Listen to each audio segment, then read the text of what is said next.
स्वागत है आपका अमेरिका के वॉल स्ट्रीट में। कहने को ये एक जंगल है। यहाँ अलग अलग प्रकार के जानवर भी हैं, कुछ बड़े तो कुछ छोटे, लेकिन कुछ स्टॉक विशेषज्ञ असली बुल की तरह यहाँ काम करते हैं। इन्हीं में से एक महत्वपूर्ण और शक्तिशाली बुल है जेफरीज के क्रिस्टोफर वुड, जिन्होंने अब न केवल भारत की अर्थव्यवस्था में विश्वास जताया है, अपितु अमेरिकी आर्थिक विशेषज्ञों को दिन में तारे भी दिखाए हैं। इसके अलावा क्रिस्टोफर वुड ने माना है कि भारत का मिडिल क्लास ही भारत का संकट मोचक है, जिसे बस उसकी शक्ति का स्मरण कराना आवश्यक है, और उसके बाद भारत को किसी भी आर्थिक विपत्ति से निकालने में उसका मिडिल क्लास ही उसका हनुमान साबित हो सकता है।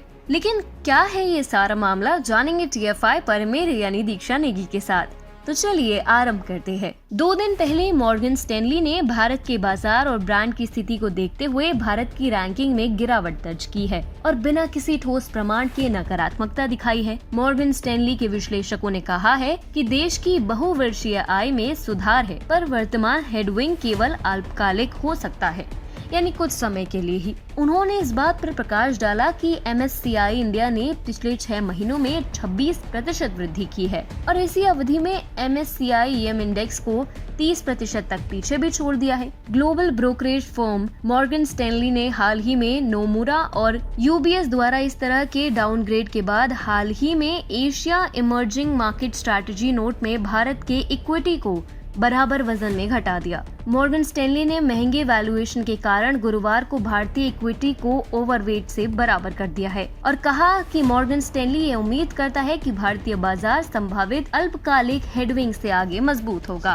परंतु इस रिपोर्ट के बाद जेफरीज के प्रमुख क्रिस्टोफर वुड ने कहा कि अगले 10 वर्षों तक अगर किसी बाजार से उन्हें उम्मीद है तो वो भारत है। जेफरीज ब्रोकरेज ने पहले की रिपोर्ट में कहा था कि पूंजीगत व्यय के शुरुआती संकेत सहायक सरकारी नीति है और एक मजबूत वैश्विक विकास दृष्टिकोण के परिणाम स्वरूप भारत की आय अगले 3-4 वर्षों में प्रति वर्ष 20% से अधिक हो सकती है। जेफरीज में इक्विटी स्ट्रैटेजी के global head Christopher would Bharat पर संरचनात्मक रूप से प्रभावित हुए हैं और उन्होंने कहा है कि वे हर गिरावट के बाद भी भारतीय शेयरों को खरीदना चाहेंगे। मॉर्गन स्टैनली और नोमुरा द्वारा हालिया डाउनग्रेड के बीच देश के शेयरों पर इक्विटी रणनीतिकार का आशावाद लाता है। वुड ने कहा कि अगर उन्हें अगले 10 वर्षों के लिए वैश्विक स्तर पर एक शेयर बाजार का मालिक बनना है तो वे बाजार भारत ही होगा। हांगकांग स्थित वुड ने कहा कि एक मैक्रो परिप्रेक्ष्य से भारत उसी तरह की स्थिति में दिखता है जहां 2003 में देश ने आखिरी संपत्ति और कैप्स चक्र शुरू किया था। जेफरीज के भारत के रणनीतिकार महेश नंदुरकर ने कहा कि बढ़ती ब्याज दरें आने वाले निवेश चक्र को पटरी से नहीं उतारेंगी और इसके बजाय तेजी से विकास और एक तेजी से इक्विटी बाजार को दर्शाती है।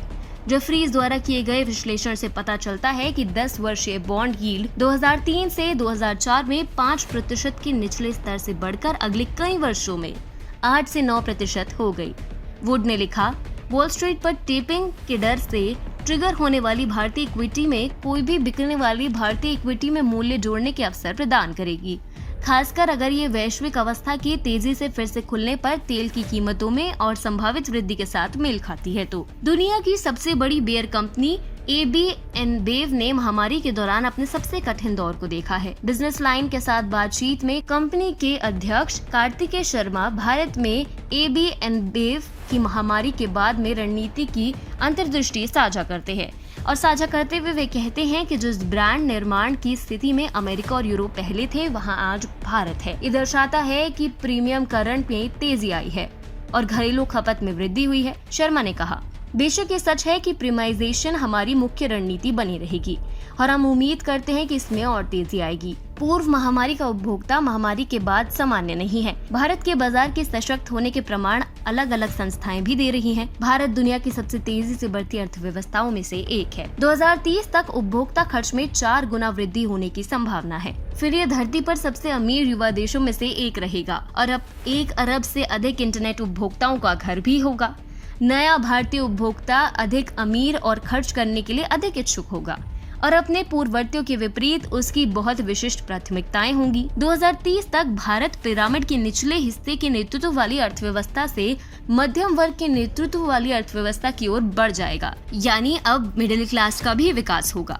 2030 में लगभग 80% परिवार मध्यम आय वाले होंगे, जो आज लगभग 50% है। मध्यम वर्ग 2030 में उपभोक्ता खर्च का 75% चला जाएगा। रिपोर्ट्स की माने तो 14 करोड़ परिवार मध्यम वर्ग में आते हैं और अन्य 20 मिलियन उक्त आय वर्ग में चले जाते हैं। वे आवश्यक श्रेणियों पर 2.5 गुना अधिक खर्च करेंगे और 3 सेवाओं यानी स्वास्थ्य देखभाल, शिक्षा, मनोरंजन और घरेलू देखभाल पर 4 गुना अधिक खर्च करेंगे। उच्च मध्यम आय और उच्च आय वाले प्रवेशकर्ता टिकाऊ वस्तुएं जैसे वॉशिंग मशीन, रेफ्रिजरेटर, टीवी और निजी वाहनों के स्वामित्व में 15 से 20% की वृद्धि दर्ज करेंगे। ये सारी चीजें भारत की अद्वितीय खपत की संभावनाओं पर प्रकाश डालती है। यह आवश्यक है कि शॉर्टिंग वाले रिपोर्ट्स को समझा जाए और उनकी मंशा को भांप लिया जाए। यह आवश्यक है कि सॉलिड और हाउस होल्ड के मजबूत होने से भारत 2050 तक विश्व का दूसरा सबसे बड़ा बाजार दिख रहा है। जेफरीज ने बार बार ये साबित किया है कि उसे भारत की स्थिति में सबसे सटीक जानकारी उपलब्ध है।